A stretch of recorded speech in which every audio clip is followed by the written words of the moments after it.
두 분과 함께하겠습니다. 유진투자증권 한미인협 부센터장, 미르경제연구소 정태근 이사 나와 계십니다. 어서 오십시오. 네, 반갑습니다. 네, 거두절미하고 바로 여쭈겠습니다. 센터장님, 오늘 시장 하락 가장 큰 요인 뭐라고 보십니까? 일단 지난 4분기 미국 GDP 발표가 2.4%로 좀 안정세를 좀 나타냈습니다. 경기 침체 우려가 좀 완화되는 분위기 속에서 미국 트럼프의 상호 관세 부과, 그다음에 추가적인 관세에 대한 강경한 정책이 좀 발언이 시장에 나오면서 미국을 비롯해 국내 시장까지 큰 폭으로 좀 하락세를 나타나고 있습니다. 이로 인해서 또 인플레이션 우려감까지 좀 부각되고 있는 그런 상황 속에서 대부분의 업종이 좀 약세에 나타나고 있습니다. 일단 트럼프의 상호 관세 정책이 처음에는 협상 카드로 좀 나타날 수 있었지만은 시간이 지남에 따라서 이러한 부분이 현실로 좀 나타날 수 있는 그런 부정적인 요인들이 좀 부각되면서 시장 조정이 좀 불가피하게 나타났다라고 보고 있습니다. 그리고 금일 같은 경우도 또 공매도가 좀 재개된 상황 속에서 투자 심리가 위축된 상황 속에서 이러한 부분까지 모든 악재가 겹치면서 시장의 큰 폭의 하락세가 좀 나타나고 있습니다. 일단 4월 2일 상호관세 부과 관련한 결정일을 앞두고 오늘 시장에서 봤을 때는 이러한 관세 정책, 그다음에 공매도에 대한 우려가 시장이 모두 다 녹아 있는 그런 상황 속에서 오늘 시장에서 반등하는 업종들이 좀 있습니다. 조선업종과 방산업종, 그다음에 관세의 영향을 적게 받는 엔터주, 그다음에 제약바이오 섹터가 좀 반등이 나타나고 있기 때문에 일단 4월 2일 날 관세 정책이 발표된 이후에 그 시장의 모습과 오늘의 시장의 모습이랑 좀 비슷하지 않을까 생각을 하고 있습니다. 이런 부분을 좀 참고하시면 좋을 것 같습니다. 자, 그러면 가장 궁금한 건 이겁니다. 이번 주 내내 시장이 안 좋을까요? 일단 시장에 접근하지 말아야 하는 것인지 전망 보겠습니다. 이사님 어떻게 보고 계세요? 네, 콕 집어서 이 수요일, 금요일 이렇게 말씀을 드리면 좋겠지만 사실 그런 부분 쉽지 않고, 하지만 그럼에도 불구하고 좀 긍정적인 좀 말씀을 드리고 싶은 부분들은, 일단은 관세에 대한 얘기가 오늘 나온 것이 아니라 지난주부터 상호관세 관련돼 가지고 계속 얘기가 나왔었습니다. 그러다 보니까 이 관세 영향으로 인해 가지고 지난주 목요일부터 증시 변동성이 계속해서 확대가 되고 있었다라는 점, 이런 부분들이 오늘 처음 반영이 아니라 반영이 되고 있는 중이었다, 이런 부분들이 좀 긍정적으로 봐지는 부분들이라 볼 수 있을 것 같고요. 이런 부분을 통해서 수급도 좋지는 않지만 가장 큰 원인은 수급보다 저는 투자 심리가 좀 더 안 좋게 영향을 받고 있다 생각하고 있거든요. 예를 들게 되면은 저는 개인적으로 시장 볼 때 종목별 등락 현황을 꼼꼼하게 좀 체크를 하는데, 코스닥 기준으로 보게 되면 오늘 하락 종목수가 1470 종목입니다. 그런데 과거 2월달, 1월달도 관세 우려가 있었거든요. 근데 그때 당시에는 이런 현상이 이렇게 극단적인 현상이 나오지 않았다는 거죠. 왜냐하면 조선이란지 방산이란지 이런 섹터들이 강세를 보이게 되면서 종목들이 시장을 방어하는 모습도 있었는데 그 부분이 사라졌다는 거, 지난주 금요일에 말씀드렸죠. 그러다 보니까 시장이 좀 무너지는 폭이 더 크게 나오고 있거든요. 그렇기 때문에 그런 관점에서 보게 된다라면, 일단 이 투자 심리가 좀 안정을 찾게 된다라면은, 그러니까 더 이상 나빠질 게 없다라는 그런 인식만 좀 나오게 된다라면은 아마 내일도 아니면 내일 모레라도 저는 반등이 나올 수 있을 거라 생각을 하고 있습니다. 그리고 저는 오늘 개인적으로 또 한 가지 또 보고 싶은 부분이 있는데, 어떤 부분이냐면 외국인의 선물 동향을 좀 말씀을 드리고 싶어요. 지금 현재 기준으로 보게 되면은 외국인들이 13,916계약 매도 우위를 보이고 있는 상황들이거든요. 근데 제가 이 부분을 왜 짚냐면은, 혹시 기억을 하실지 모르겠어요. 제가 코스피 같은 경우에 언제였었냐면은 2월 19일 정확하게 수요일인데요. 그때 당시에 장중에 외국인들이 선물 계약수가 그때 당시에 12,000계약으로 기록하고 있거든요. 12,000계약 우위를 보이고 있는 상황들인데, 일정 부분 많이 오른 상황에서 이렇게 외국인들의 선물 대량 매수가 들어오게 되면은 고점일 가능성이 있다는 걸 말씀드린 기억이 있어요. 그러면 이거를 뒤집어 보게 된다라면은 오늘 2.9%가량 하락하고 있는 상황들 속에서 외국인 선물 매도가 13,000계약까지 나오게 된다. 이건 어찌 보면 좀 과하다고 생각을 하고 있습니다. 물론 제 말이 또 맞을지 모르겠지만은, 과거 사례를 봤을 때 일정 부분 많이 상승했을 때 일정 부분 하락이 진행되고 난 이후에 대량의 선물 매도가 나왔을 때 변곡점이 되는 경우가 있었기 때문에 그런 부분들 한번 체크를 해봤으면 좋겠습니다. 그러다 보니까 저는 개인적으로 오늘 시장 안 좋은 건 사실입니다. 하지만 그럼에도 불구하고 과거 사례를 한번 참고해 봤을 때는 그래도 너무 안 좋게 볼 필요는 없지 않을까라는 말씀을 좀 드리고 싶네요.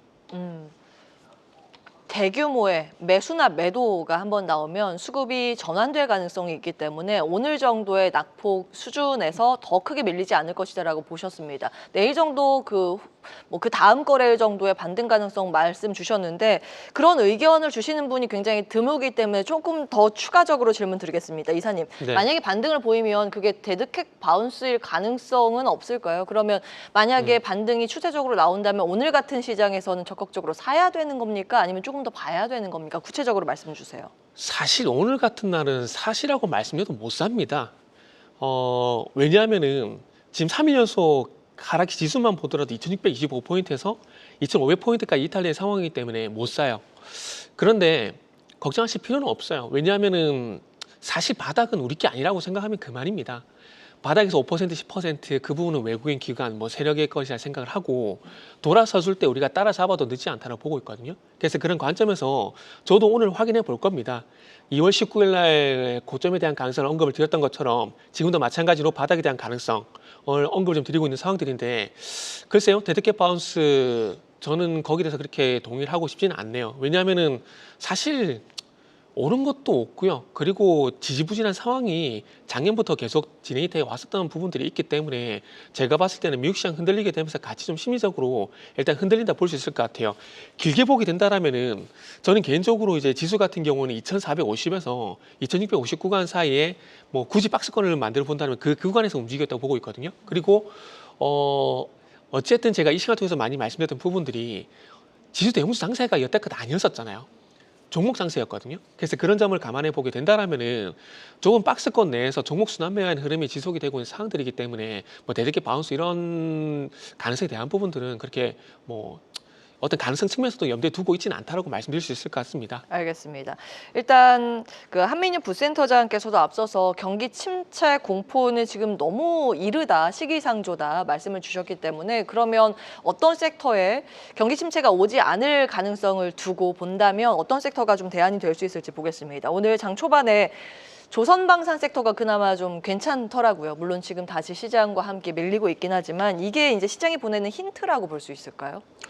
예, 앵커님이 말씀하신 대로 오늘 시장은 좀 하락하고 있지만 조선업종, 방산업종은 시장 대비 견조하게 좀 반등하는 모습들 나타나고 있습니다. 먼저 조선업종부터 살펴보게 되면은 최근에 신조선가지수, 중고성가지수가 고점을 찍고 조정을 좀 나타나고 있습니다. 현재 신규 체결 물량이 좀 감소하고 있다는 그런 부분들을 좀 나타나면서 조선업종이 좀 조정이 좀 나타나고 있지만 업황이 지금 침체하는 그런 상황은 아니라고 판단이 되고 있습니다. 현재 이제 작년 하반기 대비 후판 가격도 좀 하락을 했고요. 선박 건조 국가의 통화가 달러 대비 약세를 좀 보이고 있기 때문에 신규 수주에 대한 물량이 조금 감소하고 있는 그런 부분이라고 보고 있고요. 그렇지만은 전반적으로 이제 조선에 대한 조선 3사에 대한 3년치 확보한 수주 물량 같은 경우는 조선 가격이 시장가 대비 높은 가격으로 형성하고 있기 때문에 실적에 대한 모멘텀도 아직 유효하고 업황 자체가 조정은 있겠지만은 우상향으로 할 수 있는 그런 긍정적인 부분이 있다라고 말씀을 드리겠습니다. 그리고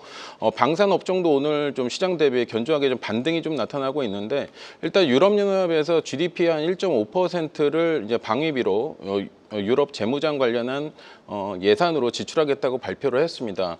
미국 트럼프 정부에서는 이제 미국 입장에서는 GDP 3% 넘는 부분을 방위비로 좀 지출하고 있는 상황 속에서 유럽연합에 대한 방위비 지출하는 부분을 1.5%에서 GDP 한 3%까지 증액을 하라는 좀 압력을 놓고 있습니다. 그렇게 된다면은 방산에 대한 시장은 1.5% 기준으로 990조에서 2,000조 시장까지 좀 확대될 수 있기 때문에 현재 국내 방산업체에 대한 수혜는 확실하다라고 말씀을 드리겠습니다. 그렇지만 지난주 방송에도 말씀드렸듯이 하나 에어로스페이스나 이러한 부분에 대한 1분기 실적 얼마만큼 발주한 이후에 K2나 K9 관련 그런 방산 무기가 얼마만큼 인도됐는지 좀 확인을 하시면서 저점에서 최대한 매수하신다면은 궁극적으로 시장 커지고 있기 때문에 방산 업종도 상승 여력이 충분하다라고 말씀을 드리겠습니다. 네, 조선방산은 긍정평가 주셨습니다. 오늘 2차 전지가 약한데 2차 전지는 모든 출연자분께서 아직 캐즘 극복에 대한 신호가 수치로 확인되지 않기 때문에 그동안도 보수적인 의견 계속 주셨고요.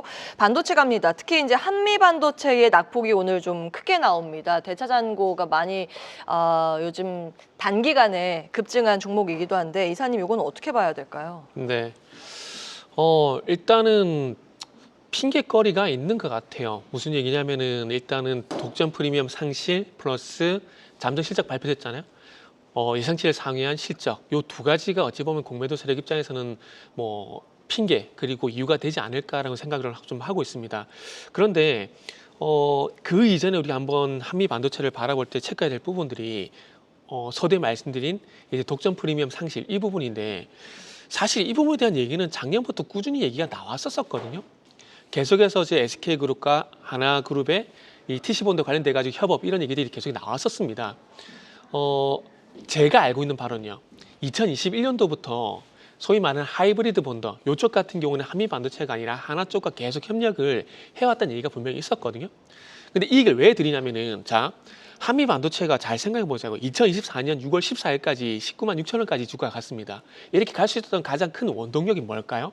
저는 다른 거 다 제쳐두고 독점 프리미엄이라 생각을 하고 있거든요. 근데 그 독점 프리미엄이 깨졌다는 그 자체만으로도 주가 상승은 제한될 수밖에 없다를 볼 수밖에 없고요. 그러다 보니까 아무래도 한미 반도체 같은 경우 그때부터 주가 계속 흘러내렸다라고 생각을 하고 있습니다. 그리고 실적적인 부분인데 물론 잘 나왔습니다. 잘 나왔는데 앞으로는 좀 지금보다는 덜 나오지 않을까요? 왜냐하면은 공시를 보게 되면 수주가 하이닉스 향으로 예전만 못합니다. 그리고 아시겠지만 SK 하이닉스 같은 경우도 이제 투자 규모를 HBM4 관련돼 가지고 투자 규모를 줄이고 있는 상황들이거든요. 그래서 그런 점을 감안해 보게 된다라면은 아마 이런 것들이 공매도가 만약에 들어왔다라면은 어떤 공매도 어떤 핑계 이유가 되지 않았나라고 생각을 하고 있습니다. 예. 그래서 이제 종합적으로 봤을 때 간략하게 오후장 투자 전략 세워보겠습니다. 부센터장님. 예, 일단 코스닥 약세 흐름 나타나고 있는데요. 저점 매수하기는 저 개인적으로 봤을 때 외국인 오늘 선물 대량 매도를 하고 있는데 만기 이후에 누적 순매수 한 3천 계약 정도입니다. 그래서 아직 선물 시장에서는 매도할 수 있는 여력은 더 충분하기 때문에 지수 조정은 좀 나타날 수 있다라고 보고 있고요. 업종별로 봤을 때는 일단 4월 2일 상호관세 부과한 이후에 시장의 흐름과 오늘과 좀 비슷할 거라고 보고 있습니다. 오늘 시장에서 반등하는 섹터 조선과 방산, 그다음에 관세 영향을 적게 받는 엔터주나 그다음에 제약바이오 섹터 이런 종목군들 오늘 반등하는 섹터 중심으로 매수 전략을 세우시면서 좀 단기보다는 좀 중기적으로 아직까지는 좀 해결해야 될 이슈가 좀 많기 때문에 단기보다는 중기적인 매수 전략으로 접근하시면 좋을 것 같습니다. 네, 마무리 30초 전략 이사님 체크해 주십시오. 네, 일단은 지난주 금요일과 똑같습니다. 일단은 현금 보유 및 개별 종목 대응 말씀드리고 싶고, 그리고 오늘 한번 시장 한번 내일부터 한번 지켜보세요. 과거에 이런 사례가 나왔을 때 수급적인 부분을 봤을 때 이런 사례가 나왔을 때 돌아서는 경우가 있었기 때문에 한번 지켜보시라는 말씀을 마지막으로 드리도록 하겠습니다. 여기까지 하겠습니다. 유진투자증권 한민혁 부센터장, 미르경제연구소 정태근 이사 함께했습니다. 두 분 말씀 고맙습니다. 네, 감사합니다. 계속해서 다양한 경제 이슈를 알고 싶다면 구독과 좋아요, 알림 설정 부탁드립니다. AI 캐스터 권미정이었습니다.